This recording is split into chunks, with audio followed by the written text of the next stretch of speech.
Today, we are diving into a quiet crisis that is literally reshaping our world. And our story starts in a tiny town in Japan with a tradition you have to see to believe. Just try to picture that for a second. The streets are completely silent. The local school is empty, shuttered. The only sounds you hear are the wind and, well, not much else. It sounds like something from a movie, doesn't it? So to cope with this profound quiet, the elderly folks who are left have started this really strange tradition. They make these lifelike dolls, and they place them everywhere, on park benches, in front of empty houses, almost like silent stand-ins for a community that's just gone. Now, here's the wild part. This isn't some work of fiction. This is based on real towns in Japan, like a place called Ichinono. And there, something truly incredible happened recently. A baby was born, for the first time in over 20 years. It was a massive town-wide celebration, this tiny spark of hope in a place that had almost forgotten the sound of a child. You see, this little story from a remote Japanese village, it's more than just some curiosity. It's actually a powerful preview, a sneak peek into a demographic future that's quietly unfolding not just across Asia, but across much of the Western world too. That human story is really just a symptom of a much, much larger issue. It's something that population experts have a name for. They call it the demographic cliff. So what does that actually mean? Well, to put it simply, this is the tipping point where a society basically stops replacing itself.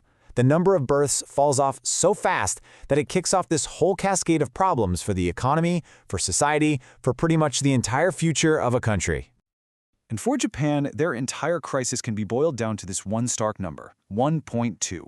That is the country's current birth rate. Now, you need a birth rate of 2.1 just to keep your population stable. So, Japan isn't even close. And if you want to see what that number looks like in real life, well, here it is. In a single year, you have more than twice as many people dying as are being born. The country is literally shrinking year after year.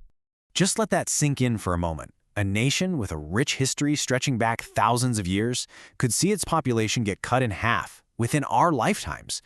The scale of this change is it's staggering. Okay, so we've established the what that's happening. But the really tricky question, the much more complex one, is why.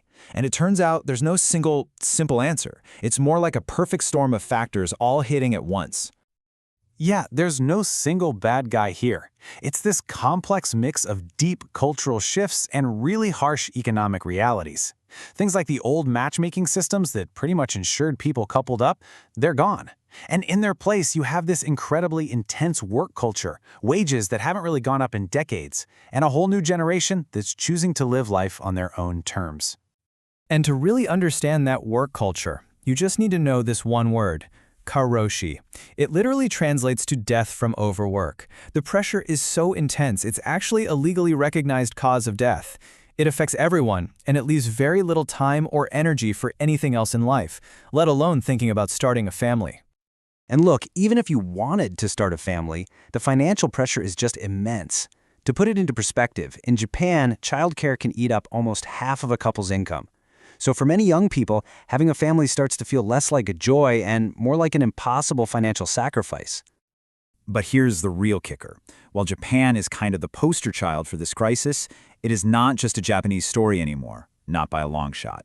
The exact same pressures, the same feelings, are now echoing all across the developed world. You've probably seen this quote floating around online, right? It's popular with millennials in the West, and it might sound like a joke, but it points to a very real and very serious generational shift. When you're facing all this economic anxiety, a lot of young people are just opting out of parenthood. And the consequences of that choice, when millions of people make it, well, they're massive. Fewer workers means a weaker economy. When you have more retirees than people working, the tax burden on the young just gets heavier and heavier. And we're already seeing the early signs, like schools and even universities having to close down because there just aren't enough students to fill them. So what this creates is this really fascinating split across the globe. On one side, you have these aging, shrinking, wealthy nations. And on the other, you have these young, booming, rapidly growing populations, mostly in places like Africa and Southeast Asia. It's like the world is splitting into two different demographic realities. So if you've got an imbalance like that, a shortage of young people here and a surplus of young people there, what's the most logical fix?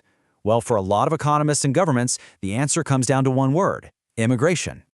I mean, if you look at it just from a practical numbers point of view, it makes perfect sense. You need more workers to fill jobs, to pay taxes, to support your elderly population. You bring them in from countries that have plenty of young people looking for work. It's exactly why a country like Japan, which has been historically very closed off, is slowly, cautiously starting to open its doors. But, and this is a really crucial but, the research is pretty clear on this. While immigration is a great tool for managing a labor shortage, it doesn't actually solve the root problem, which is a low birth rate. Think of it like a treatment for the symptoms, not a cure for the disease itself.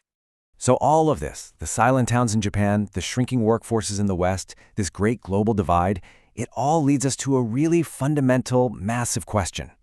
We are living through a truly historic global shift, one that's going to redefine what our world looks like for generations. And that's the question I want to leave you with. Are we heading toward a future where constant growth is no longer the default?